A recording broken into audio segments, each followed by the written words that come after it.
Selamat malam pemirsa, bertemu lagi di Rubarpod, Ruko Basuki Rahmat Podcast. Anke di sini, ada Anke, jangan lari. Oke, hari ini saya ingin memberi sesuatu yang spesial terkait kelas RPL di Politeknik MSC Surabaya. Apa sih kelas RPL? Yaitu rekognisi pembelajaran lampau yang khusus untuk program studi perhotelan D3 dan program studi administrasi D3. Wah, apa aja sih keunggulannya? Kalau kalian ikut kelas RPL di Politeknik MSC Surabaya, kuliah Diploma 3 hanya 2 tahun saja. Keren banget kan? Apa aja syaratnya? Nanti kalian bisa lihat syarat-syaratnya di samping ini ya. Oke, jangan lupa juga terus pantengin sosial media kami, mulai dari Instagram, YouTube, Facebook, di sini nih. Atau kalian mau tanya-tanya terkait kelas RPL ataupun program studi lainnya terkait Politeknik MSC, juga bisa hubungi WhatsApp di bawah ini nomornya. Catat ya. Oke, malam ini kita akan bahas tentang admin life balance. Apa sih itu ya? Jadi bayangin ya, kalau kita dalam kehidupan pribadi nih dan kehidupan kerja tidak balance. Tidak balance apanya? Tidak balance terkait kegiatannya, terkait aktivitasnya. Pasti akan mengalami stres ataupun ya nanti akan berdampak kepada kesehatan mental. Nah, kali ini saya mempunyai guest star yang keren banget. Nah, beliau ini adalah Ketua Ikatan Sekretaris Indonesia Cabang Surabaya.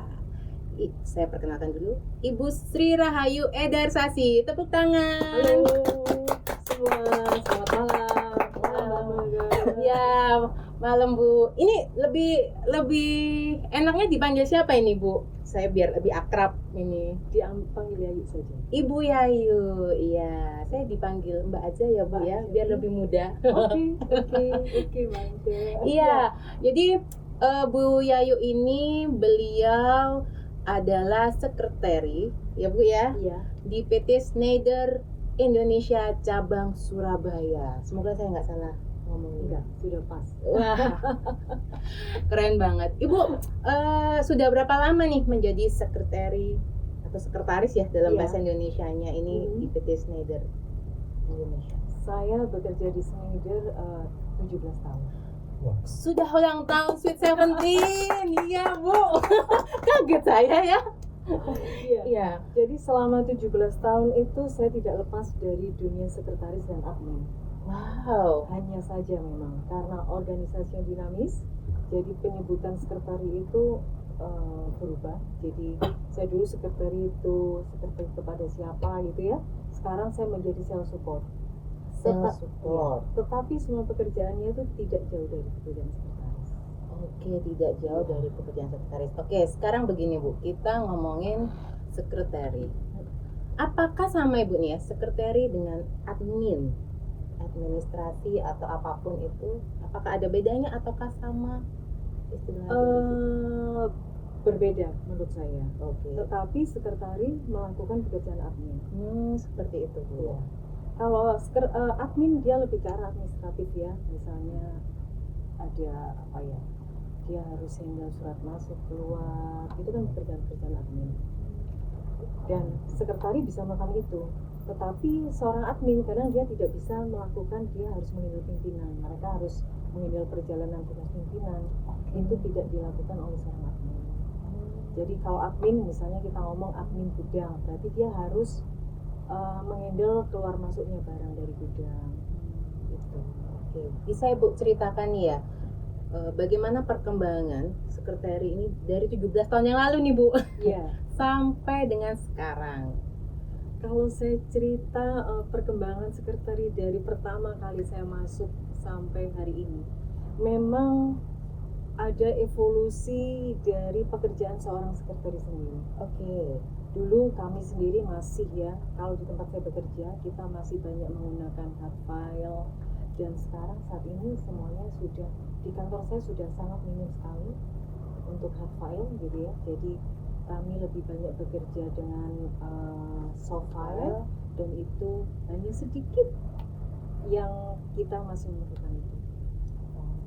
Terkait grooming nih Bu, terkait grooming Mbak, bagaimana nih terkait grooming? Kalau setahu saya kan sekretari ini harus seperti saya ini loh, pakai rok pendek, high heel tuh 17 cm kalau bisa. Iya, itu terjadi pada saat saya pertama kali bekerja sebagai seorang sekretari. Betul. Itu sekitar mungkin 20 tahun yang lalu ya. Saya menjadi sekretari itu di tahun 2000. Waktu itu saya masih pakai rok pendek, masih pakai sepatu high heel yang 7 cm. Itu masih saya lakukan. Tetapi sekarang saat ini saya melihat teman-teman saya satu profesi ya di tempat kerja, mereka tidak menggunakan itu. Jadi kalau saya mau pakai jas zaman kita dulu gitu ya, itu seperti mungkin kayak saya, aduh kamu di mana nih Mbak? Gitu. Jadi mereka lebih ke arah casual, tetapi memang pada saat ada VIP datang, pakaian-pakaian harus kita sesuaikan dengan apa yang dibutuhkan. Tetapi pada saat mereka bekerja, grooming kita pakai jas zaman saya 20 tahun yang lalu itu sudah tidak terjadi. Berarti sudah boleh pakai sepatu.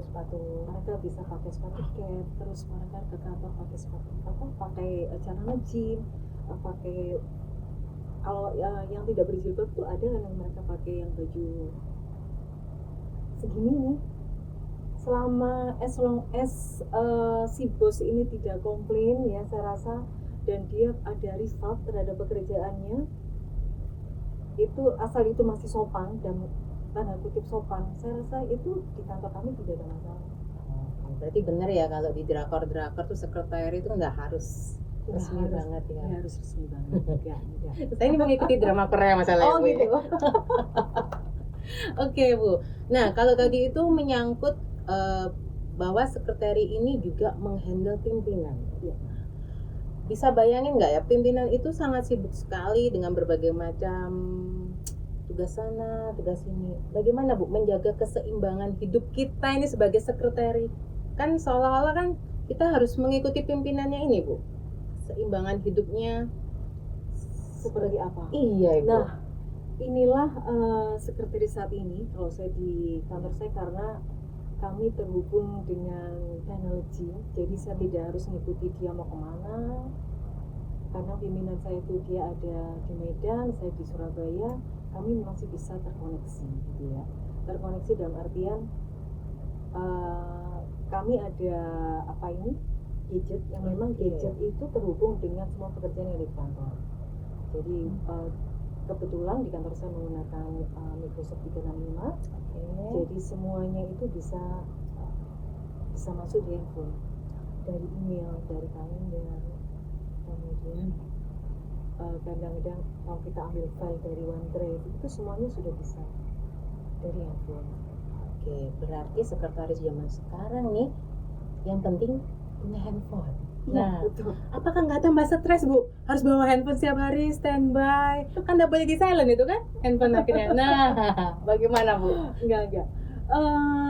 Di tempat saya, alhamdulillah saya mendapatkan pimpinan yang kita sama-sama mengerti work-life balance ya. Di kantor kami juga ada program well-being. Jadi kami sendiri di kantor saya itu masih bekerja 3-2. 3-2 ini apa? 3 di kantor, 2 di rumah. Itu masih berlaku. Sebetulnya program itu berlaku sebelum pandemi. Jadi ada flexibility at work. Jadi tapi itu tadi, yang penting kita di mana-mana ada data aja, ada paket data aja. Kamu mau bekerja di mana, yang penting kamu terkoneksi dengan network yang ada di kantor. Saya rasa, dan itu juga misalnya nih pimpinan minta data. Kalau data itu kita tidak perlu buka laptop, dari handphone saja cukup. Yang penting resultnya ya. Oh gitu Bu ya. Iya. Penting result. Jadi effortnya nggak penting-penting Mereka banget. nggak akan melihat effortnya itu seperti apa. Yang penting kamu resultnya. Saya minta data ini cepat, minta ini cepat. mereka tidak sejauh ini mereka belum komplain. Iya, belum komplain karena Bu Yayu ini sudah 17 tahun. Nah, bagaimana Bu dulu awal-awal menjadi sekretari ini ya? Apakah tidak apa nih ya, tingkat stresnya ini lebih tinggi atau bagaimana ini Bu? Kan ini sudah terbiasa nih Bu. Iya. 17 tahun nih sudah. Awal-awal itu pernah waktu itu karena sistem tidak terkoneksi dengan internet. Jadi kan memang 17 tahun yang lalu kalau saya mau lembur itu masih kerja di kantor. Sampai karena pimpinan harus pergi ke luar negeri, saya harus booking travel agent di luar negeri, menyesuaikan jadwal mereka. Di rumah nggak ada akses internet, jadi saya sampai 9:30 itu di kantor untuk menyelesaikan karena dia harus berangkat besok pagi. Waktu itu Dahulu kala. Sekarang saya mau bekerja dari handphone dengan rebahan, asal saya balas email, saya booking dengan travel agent lewat handphone saja, tidak ada masalah. Keren banget ya. Kalau ya inilah, kalau sekretaris sudah 17 tahun ya, berbeda mungkin awal-awal ya masih fresh graduate gitu, masih tapi enggak apa-apa Bu ya, di situ kan ada pembelajaran bagaimana akhirnya kita mengelola stres kita ya. Stres manajemennya kan akhirnya bisa terkelola dengan baik. Nah, kalau ngomongin masalah kehidupan yang balance tadi, saya kok tertarik dengan 3-2. Lebih stres mana Bu? Di kantor atau di rumah?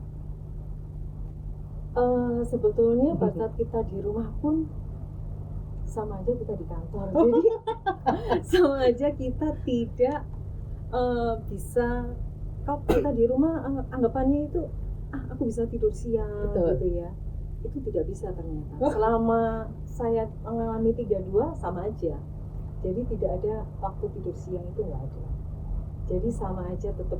Cuman yang membedakan adalah saya tidak perlu harus ada 3-45 menit dari rumah harus ke kantor kan gitu. Oke. Gitu. Jadi stresnya di jalan tidak ada Bu Tidak ya. ada. Oke. Kalau memang lebih seru di rumah, ya kan? Apakah hal itu efektif dan efisien Bu dalam menurut Ibu dari segi sekretaris ini secara pekerjaan? Sebetulnya ada beberapa file yang memang kita masih memerlukan hard file ya. Kalau kita di rumah, sedangkan stempel kantor itu, stempel basah kan masih ada di kantor, nggak mungkin saya bawa ke rumah. Oh, tidak boleh Bu ya? Belum pernah saya coba. Nah itu, iya, karena itu kan dipakai satu kantor. Jadi kalau misalnya teman-teman itu harus tanda tangan stempel untuk tender, nggak mungkin mereka harus ke rumah mengambil stempel itu aja kan. Berarti masih ada sesuatu yang berarti so far ini masih, menurut saya nih, lebih baik di kantor aja mungkin ya, untuk menyelesaikan semua pekerjaan. Kalau untuk itu lebih baik di kantor. Lebih baik di kantor, tapi stresnya juga lebih stres di kantor Bu ya, dibandingkan di rumah. Mungkin ya itu tadi ya. Saya sudah tidak sejauh ini stres itu bisa diminimize ya saya rasa. Jadi semua itu bisa dihandle untuk stresnya. Oke, berarti manajemen stresnya sudah terkendali Bu. Nah, mungkin Bu Yayu ini ada sedikit tips nih buat para teman-teman yang baru menjadi sekretaris ya kan, pernah bekerja di kantor. Saya rasa kalau Schneider ini PMA ya Bu ya. Iya.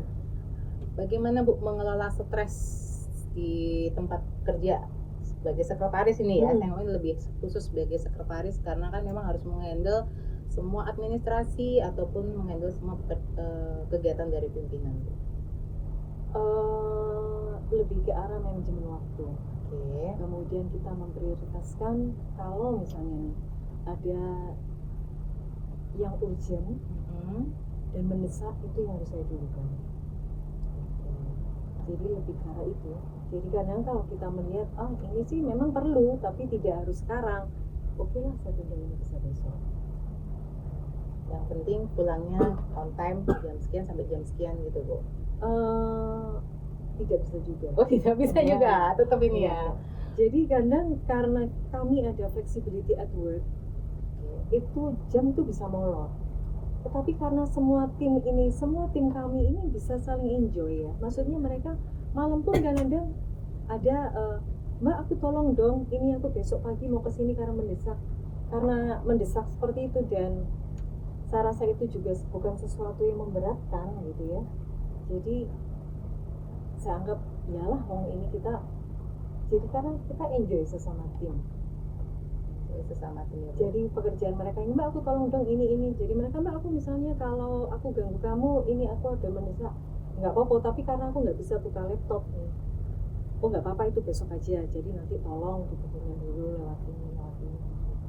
Berarti intinya adalah kerja tim, Bu, ya? Kerja tim. Betul. Jadi kita komunikasi antar tim itu juga diperlukan. Kalau di kantor Ibu sendiri nih sebagai sekretari, timnya nih terdiri dari tim apa aja nih, Bu? Kebetulan tim saya kan di tim sales ya. Oke. Tapi tim sales itu ada dari Central Java, Makassar, kemudian Medan, dan ke Surabaya sendiri. Timnya dari berbagai luar kota. Iya. Yang penting tadi gadget, ya, Bu, Yang ya. penting gadget, koordinasi dan komunikasi. Gadget, Bu, ya. Dan gadget. Iya. Kalau tadi nih, saya tadi dengar cerita bahwa memang kerja tim ini harus oke, harus solid. Nah, bagaimana Ibu bisa meluangkan waktu nih? Nah, untuk kehidupan pribadi, karena tadi kok saya dari kita bincang-bincang nih ya, gadget harus on terus nih, ya kan? Nanti bisa koordinasi dari rumah, bla bla bla.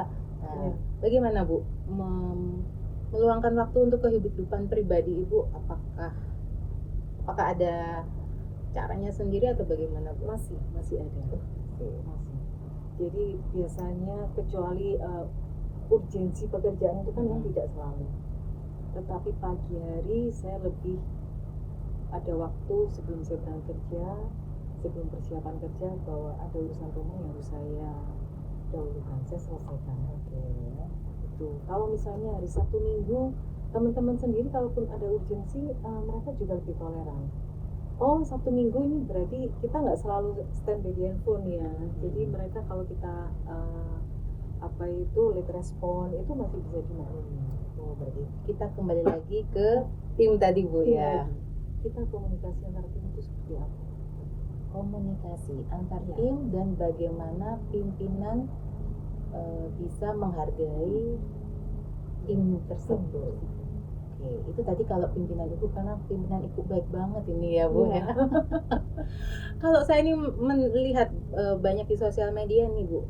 Kalau ternyata pimpinannya tidak seperti pimpinan Ibu, bagaimana ini, Bu? Jadi kadang tuh mereka sampai bikin konten nih ya, mengeluh kerja, lembur, ini loyalitas dan sebagainya. Ini bagaimana, Bu? Saya pernah juga mendapat pimpinan seperti itu. Oh ya? Iya. Bagaimana, Bu, ceritanya? Jadi, tapi beliaunya selalu gini, Mbak, aku ini ada perlu tak ganggu sebentar boleh. Jadi tetap dengan bahasa yang sopan gitu ya. Jadi dia, Mbak aku ganggu sebentar karena aku ini besok harus pergi ke nggak apa-apa ya? Oh nggak apa-apa Pak. Jadi itu sih karena itu tadi ya, semuanya kan komunikasi dia baik. Jadi kita sendiri tidak ada melakukan gitu yang tidak ada enggan untuk membantu dia. Itu tadi, karena semuanya ini kerja tim, kita dinilainya secara tim. Kerja tim dinilai secara tim, dan mau nggak mau memang kita harus tetap menghargai pimpinan kita ya, Bu, ya, sebagai sekretari. Nah, kalau menghadapi anak yang generasi sekarang nih, Bu, apakah ada nih di kantor Ibu generasi Gen Z ya? Iya, banyak sekali. Gen Z ini pasti berbeda, Bu, dengan dulu Ibu 17 tahun yang lalu jadi sekretaris tuh. Betul nggak sih, Bu? Iya. Bagaimana, Bu? Ibu bisa bercerita nggak sedikit tentang mereka saat diberi pekerjaan, apakah ada mengeluh atau ada sedikit-sedikit, aduh Bu, ini saya sakit kepala. Ada teman-teman, tapi untungnya tidak di kantor Surabaya. Kan di kantor Surabaya kami tidak begitu banyak orang. Jadi ada di kantor Jakarta gitu, teman-teman dari teman divisi lain yang malu. Mbak, kalau aku telepon dia itu selalu dia tuh nggak pernah mau jawab ini ya. Itu mungkin karena dia memang membatasi waktu ya. Jadi membatasi waktu, tidak membalas email pada saat hari libur. Kemudian tidak menjawab telepon untuk yang urusan kerja, itu ada. Tapi sebelumnya kalau kita kembali lagi bahwa yang kita pikirkan itu adalah result secara tim, gitu. itu kita akan menyadari bahwa dalam bekerja pun kita harus menghargai yang namanya fleksibilitas. Tapi mungkin anak dengan generasi sekarang Gen Z ini ya kalau saya libur aja. Iya. Saya akan stop bekerja di hari Senin jam 8. Mau itu email masuk Sabtu, Minggu. Iya. Yang penting saya ngopi. Iya, betul. Gitu ya Bu ya. Iya. Nah, bagaimana Ibu sekarang ini kan banyak nih tadi ada generasi Gen Z, kemudian ada pimpinan, ada tim dari luar kota ini. Bagaimana menghadapi situasi jika terjadi suatu permasalahan Ibu? Tiba-tiba nih ya. Tiba-tiba. Itu kan tadi saya Ibu sampaikan bahwa timnya ada di Makassar, ada di Medan, ada di Jakarta, tiba-tiba ada masalah besar nih Bu. Apa yang biasanya harus dilakukan Ibu sebagai sekretaris di suatu perusahaan? Tetap yang kita lakukan semuanya kuncinya dari komunikasi. Jadi kami melakukan komunikasi dan koordinasi antar tim. Jadi setiap ada permasalahan misalnya Mbak ini kalau karena saya kapasitas sebagai seorang sekretaris kan biasanya mereka perusahaan mobil nih. Ada yang di Batam juga tim saya. Oh, dari Batam ya. Ya. Jadi Mbak ini aku perlu sewa mobil ini. Jadi itu tadi karena tuntutan pekerjaan, kenalan saya pun untuk sewa mobil dari Batam, Medan itu juga ada. Jadi ya itu pentingnya bekerja lama, loyalitas ini penting Bu ya. Betul. Jadi sebetulnya kalau kita dengan menambah database di handphone kita, nama-nama itu sebetulnya untuk menambah mempermudah kerjaan kita juga. Jadi kadang kalau mereka aku itu perlu mobil sekarang nih gitu ya, mobil sekarang. Soalnya tamunya ini customerku dia sudah landing. Oke ya, itu saja jam mereka komunikasi. Dan dengan sampainya saya juga ada kalau kita lewat travel agent kan perlu waktu. Aku ngomong sama teman-teman, Mas, tapi kamu bayarin dulu ya, yang penting kamu harus bayarin dulu nih. Itu. Jadi komunikasi dan koordinasi antar tim itu penting untuk menyelesaikan satu masalah. Betul. Karena ini kepala keuangannya libur nggak mau diganggu nih ya. Tolong bayarin dulu. Iya. Karena kalau orang keuangan nih libur sudah. Betul ya Bu ya. Orang keuangan ini tidak bisa se-fleksibel sekretari nih, benar. Ibu ya libur sudah, bank aja tutup. Betul. Tapi mobile bankingnya nyala terus Bu ya. Iya. Oh gitu ya. Jadi seru banget ya Bu ya, kayaknya menjadi seorang sekretari. Karena di Politeknik Indonesia sendiri ini kan juga ada program studi administrasi bisnis nih Bu, ya kan? Mereka juga tadi kalau saya lihat dari cerita Ibu, sedikit tidaknya yang Bu Yayu lakukan di kantor juga dilakukan di Politeknik Indonesia Surabaya, program studi administrasi bisnis gitu. Jadi memang masih perlu ya Bu ya untuk program studi tersebut itu. Iya. Jadi sebetulnya dunia admin tidak bisa lepas dari industri. Itu yang perlu saya highlight ya. Kadang walaupun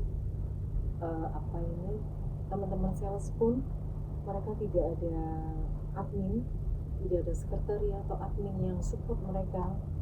Mereka itu seperti kayak kehilangan maknya gitu ya. Jadi ini makku kemana nih? Aku perlu buatin surat misalnya. Tetapi ya memang yang perlu kita waspadai dengan adanya AI, ini bisa menjadi satu ancaman tersendiri. Ya, tetapi AI itu sebetulnya kalau kita dengan seorang sekretari itu bisa berkolaps dengan baik. Jadi dengan AI dan sekretari ini kita bisa berkolaborasi. Seperti apa nih Bu kolapsnya ini? Kolapsnya ini ya kalau kita seperti jalan kaki lah, berdampingan. Gitu. Betul ya Bu ya. Berarti tidak, kalau bisa berjalan berdampingan sehingga tidak menghilangkan profesi ini ya Bu ya. Jadi kita bisa memanfaatkan teknologi yang ada untuk mensupport pekerjaan seorang sekretari. Apakah tidak hal itu saat berjalan berdampingan ini Bu? Apakah secara balance nih kehidupan yang seimbang ini semakin menambah tingkat stres atau tidak Bu? Enggak. Tidak Bu ya. Enggak. Yang penting kita sebagai sekretari bisa menyesuaikan ya Bu ya. Iya. Kan ada orang yang nggak mau mengikuti perkembangan nih. Nah, ya itu. Kadang ada saya melihat orang-orang yang tidak mau mengikuti perkembangan teknologi saat ini. Saya rasa mereka sebetulnya mempersulit diri mereka sendiri. Begitu Bu ya. Padahal dunia sekretari dengan teknologi sekarang Berdampingan. berjalan bersama. Bu. Berjalan bersama. Jadi tidak ada yang saling menginjak. Waduh. Berarti ukuran size-nya sama nih Bu ya? Iya, size-nya sama. Kita harus punya size yang sama dengan teknologi. Iya. Oh, baru tahu saya Bu ya. Iya. Karena kita membayangkan ya, seorang sekretaris ini masih fotokopi aja nih, ngetik, bikin surat dan lain sebagainya. Makanya pulangnya harus lembur karena nunggu bosnya pulang dulu. Iya. Ternyata tidak. Betul. Itu yang terjadi di kehidupan Bu Yayu sehingga menjadi sekretari. Lihat wajahnya masih ceria. Aduh, 17 tahun pemirsa. Itu bukan waktu yang sedikit Bu ya. Iya. Itu jika KPR rumah sudah lunas. Sudah lunas. Iya. Dan saya pun bukan background dari seorang sekretari awalnya. Oh ya, dari apa nih Bu? Dari akuntansi. Loh, sama Bu ya. Iya. Kok bisa Bu? Berarti passion atau memang waktu itu sudah terlanjur nih jadi sekretari nih?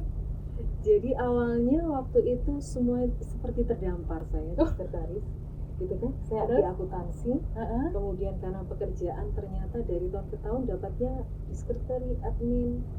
Hanya sekali saja saya mendapatkan kesempatan sebagai kredit kontrol waktu itu. Itu pun hanya 2 tahun saja. Selanjutnya itu tadi tidak jauh dari profesi itu. Jadi akhirnya seperti orang kecebur gitu ya, kecemplung. Jadi saya belajar, saya kursus-kursus juga. Oh iya. Saya untuk menambah wawasan tentang sekretari, saya mengikuti kursus waktu itu. Kursus apa nih Bu? Mulai dari bahasa Inggris, saya juga pernah sekolah di NSC. Oh iya, waktu zaman dulu. Oh enggak. Ternyata beliau alumni Politeknik NSC Surabaya pemirsa. Zaman dulu saya pernah. Iya. Zaman waktu masih muda waktu itu. Nah ini namanya ini keterikatan Bu ya. Akhirnya ya. Terus setelah itu kursus apa lagi nih Bu kalau menjadi sekretaris selain bahasa Inggris? Selain bahasa Inggris, waktu itu kan komputer juga ya. Oh, oke, komputer juga. Terus sekarang saya lebih ke arah pengembangan diri.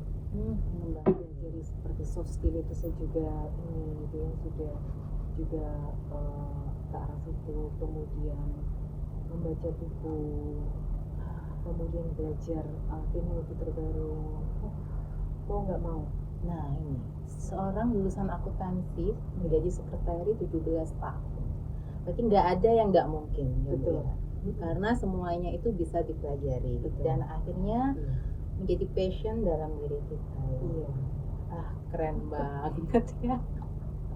Dan kalau saya baca nih terkait Ibu Yayu ini, ternyata Ibu ini juga banyak menjadi asesor nih Bu ya. Iya.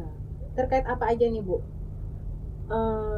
Kebetulan saya asesor kompetensi di bidang sekretari juga. Loh, kan? Admin profesional. Loh kan? Dan waktu itu tahun lalu saya juga menjadi salah satu tim perumus SKKNI. SKKNI. Jadi SKKNI yang lama di upgrade lagi. Jadi waktu itu saya juga ada kesempatan menjadi salah satu untuk memperbarui SKKNI yang itu 2016. SKKNI terkait apa nih Bu? Administrasi profesional. Wah, administrasi profesional. Keren banget Bu. Wah, ini prestasinya Bu ini banyak banget loh ya. Saya sampai mungkin tidak bisa saya sebutkan satu-satu Bu ya. Mungkin bisa dicari di Google saja ya. Oke Bu, ini terakhir nih ya Bu ya. Nah, bagaimana nih Ibu bisa memberikan masukan kepada generasi sekarang, rekan-rekan pemirsa YouTube Politeknik NSC, memastikan bahwa mereka ini masih bisa produktif nih ya dengan antara kehidupan pekerjaan mereka dengan kehidupan pribadi. Karena kan ada nih banyak sekali karena sudah terlanjur cinta sama pekerjaannya sampai kehidupan pribadi juga sampai dilupakan. Atau kadang sampai dikit-dikit mungkin tadi ngomongin mental tadi tuh. Kadang sampai saya harus butuh ke psikolog nih butuh ke psikiater ini. Tapi kok saya melihat Ibu Yayu yang 17 tahun jadi sekretaris ini senyumnya ini loh ya. Ini Bu mungkin bisa memberikan masukan nih Bu atau tips. Yang pertama yang kita lakukan, kita harus bisa time management. Oke, Iya. time management. Time management, ada prioritas. Mana yang penting dan mendesak itu yang kita dahulukan. Gitu ya. Kemudian kita juga harus meluangkan waktu untuk kehidupan pribadi. Contohnya nih kalau yang suka masak silahkan. Yang suka jalan-jalan silahkan. Yang suka tidur Bu bagaimana? Saya juga salah satu penyuka tidur. Jadi kadang kalau saya tuh tidak kemana-mana, lebih baik saya tuh tidur di rumah. Berarti boleh Bu ya? Boleh. Oke. Kemudian kita harus punya waktu istirahat yang cukup. Kadang kan begini. Kadang-kadang kan sebelum tidur ini kita kan menstimulat untuk tidur dengan handphone ya. Iya betul. Jadi kita harus tahu waktu itu. Karena saya juga sebelum tidur karena juga saya suka lihat Shopee sebetulnya. Nggak boleh sebut merek ya. Namanya sih ada tit gitu ya. Toko orange Bu, toko orange. Sebetulnya itu bukan karena saya itu ini enggak, saya hanya ini sih itu untuk merilis stres aja gitu ya. Walaupun tidak harus di check out, jadi tahu barang baru itu seperti apa. Tidak harus kita beli sih saya rasa. Itu juga salah satu tips kalau saya sih itu merilis stres itu. Kemudian ada lagi kadang saya tuh melakukan kadang jalan kaki pagi. Olahraga. Iya, olahraga. Terserah olahraga apa gitu ya, yang disukai itu bisa juga untuk merilis stres. Kalau saya sih jalan kaki dari rumah ke tukang sayur. Jangan-jangan tukang sayurnya depan rumah ya kan? Bolak-balik saya beli lagi. Iya. Jadi itu tadi ya, berarti time management, terus lakukan hobi yang memang benar-benar pemirsa suka, dan yang terpenting olahraga. Jadi agar hidup kita ini bisa seimbang Bu ya. Antara kehidupan pribadi ataupun ada satu lagi Mbak Anka. Satu lagi nih. Iya, saya tuh pernah mengikuti detox emotion. Jadi ada beberapa tips kalau dari detox emotion selain meditasi. Ya, meditasi. Karena mereka itu untuk karena ada jalan ada orang yang bisa dia tuh jalan sambil ngomel. Iya kan? Ngomel itu sebenarnya salah satu cara untuk kita merilis stres. Kalau saya lebih ke arah dengan pada saat saya berangkat dari rumah ke kantor, saya mendengarkan musik, saya nyanyi sendiri di situ, mau nyanyi keras, mau nyanyi yang sedih-sedih, itu adalah salah satu buat saya itu begitu sampai kantor sudah fresh lagi. Oke, saya baru tahu Bu ya. Berarti kalau kita nyanyi ataupun ngomel-ngomel sendiri sepanjang jalan sebenarnya nggak apa-apa Bu ya? Nggak apa-apa. Asal jangan di pasar gitu ya. Iya. Ini ditambah lagi nih ya. Berarti memang apa tadi Bu ya? Mengomel istilahnya. Jadi atau apa ini? Istilahnya saya lupa itu. Ada satu program namanya Detox Emotion. Ada beberapa cara yang dia bisa lakukan gitu ya. Salah satunya itu juga mengomel, salah satu ada yang meditasi. Kemudian ada yang itu tadi, kita itu ada satu tim, kita itu bermain bersama ini. Tim building gitu Bu ya. Saya lebih memilih nomor 1 tadi Bu, ngomel. Iya. Apalagi ada yang diomelin. Betul. Siap-siap ini Bu. Saya ternyata itu sekarang saya kalau ngomel tidak boleh marah. Itu adalah rilis stres. Oke, terbaru ini ya pemirsa bahwa ini menurut Bu Yayu setelah mengikuti detox emotion ya Bu ya. Oke. Terima kasih Ibu atas waktunya nih, karena banyak banget ilmunya dan ternyata memang menjadi sekretari ataupun administrasi Bu ya di suatu perusahaan itu tidak perlu terlalu dipikir dipikir terlalu dalam Bu ya. Iya. Yang penting dijalani, Betul. loyalitas. Karena kalau sudah bekerja 17 tahun seperti Bu Yayu ini, lihatlah, pulang kerja ceria. Malam ini ceria loh, beliau pulang kerja ini ya. Terima kasih banyak. Kalau buat saya begini, karena ada satu ini tips lagi ya. Oke. Karena ada satu, karena ada hal yang kita tidak bisa handle itu. Seperti apa nih Bu? Jadi kita melihat masalah itu tidak bisa handle gitu ya. Misal kita melihat teman-teman di sekitar kita di kantor, karena kita seperti orang yang terlibat, sudah kita lepaskan diri tidak. Dan kita, karena kalau kita ikut terlibat, kadang-kadang itu akan menjadi toksik buat diri kita sendiri. Jadi ada masalah, ya sudah, kan ada masalah-masalah yang sudah kita harus lepaskan. Betul. Berarti betul, toxic people ini bisa mempengaruhi lingkungannya. Berarti ada tips terakhir, jauhi toxic people ya. Iya. Jauhi orangnya, jauhi masalahnya ya. Iya. Jaga jarak ya. Oke, terima kasih Bu Yayu atas kehadirannya malam ini. Sama-sama Mbak Anke. Saya senang banget loh bayanginnya. Saya jadi semangat ya. Biasanya kita pulang kerja stres, ini saya pulang kerja jadi ceria banget. Ini memberi contoh bahwa pulang kerja itu masih bisa beraktivitas. Jadi tidak perlu stres terlalu berlebih, nggak usah berpikir terlalu berat ya kan. Lepaskan. Oke, terima kasih atas waktunya Bu Yayu Terima kasih, di Mbak Politeknik Anke. Indonesia Surabaya. Iya. Semoga sehat selalu ya. Amin, terima kasih. Dan Mbak tetap Anke. ceria Bu, ditularkan ini positif, Harus. aura positif. Oke, terima kasih pemirsa. Malam ini pembahasan kita tentang admin life balance itu seru banget dengan guest star kita spesial banget. Beliau adalah Ketua Ikatan Sekretaris Indonesia Cabang Surabaya yang sudah bekerja sebagai sekretari 17 tahun. Oke, sekian dari saya Anke. Jangan lupa ikuti episode Rubar Pot yang berikutnya karena pasti masih banyak banget hal-hal yang menarik terkait pendidikan, sosial, dan budaya. Oke, sekian dari saya. Selamat malam. Tuh, Bu Anis tidur tidak apa-apa Bu.